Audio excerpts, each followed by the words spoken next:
بسم الله الرحمن الرحيم تبارك الذي بيده الملك وهو على كل شيء قدير الذي خلق الموت والحياة ليبلوكم أيكم أحسن عملا وهو العزيز الغفور الذي خلق 7 سماوات طباقا ما ترى في خلق الرحمن من تفاوت فارجع البصر هل ترى من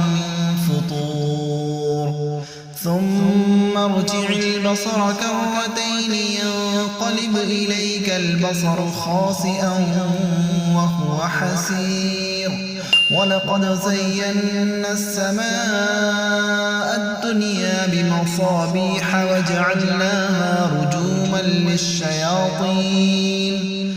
وجعلناها رجوما للشياطين وأعتدنا لهم عذاب السعير وللذين كفروا بربهم عذاب جهنم وبئس المصير إذا ألقوا فيها سمعوا لها شهيقا وهي تفور تكاد تميز من الغيظ كلما ألقي فيها فوج سألهم خزنتها ألم يأتكم نذير قالوا بلى قد جاءنا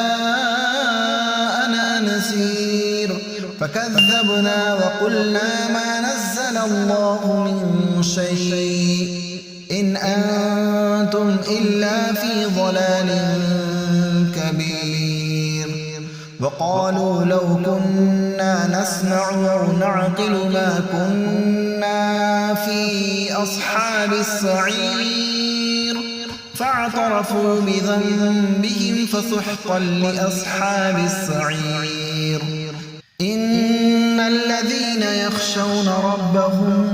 بالغيب لهم مغفرة وأجر كبير وأسروا قولكم أو اجهروا به إنه عليم بذات الصدور ألا يعلم من خلق وهو اللطيف الخبير هو الذي جعل لكم الأرض ذلولا فامشوا في مناكبها وكلوا من رزقه وإليه النشور أأمنتم من في السماء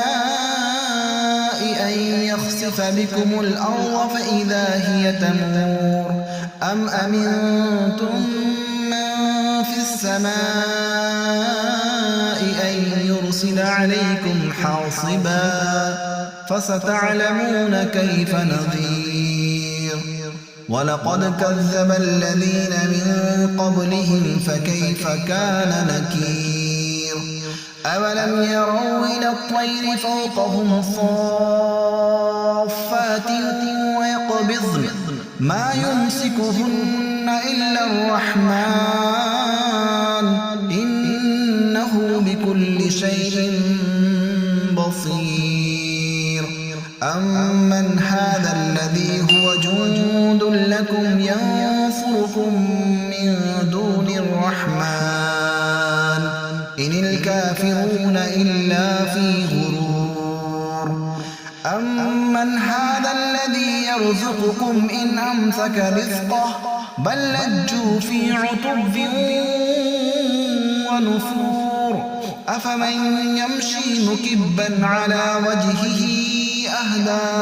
أمن يمشي سويا على صراط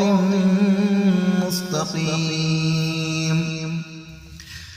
قل هو الذي أنشأكم وجعل لكم السمع والأبصار والأفئدة قليلا ما تشكرون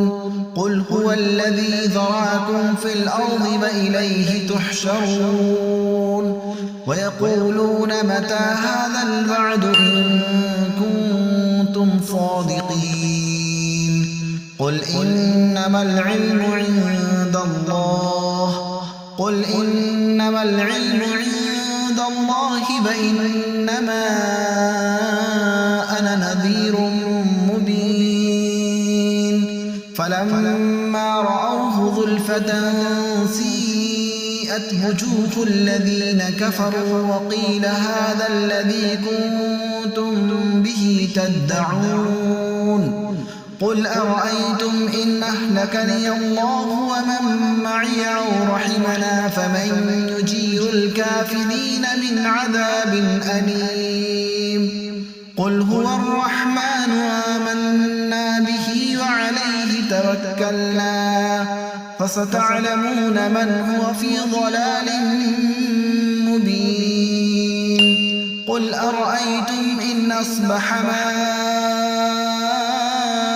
غورا فمن يأتيكم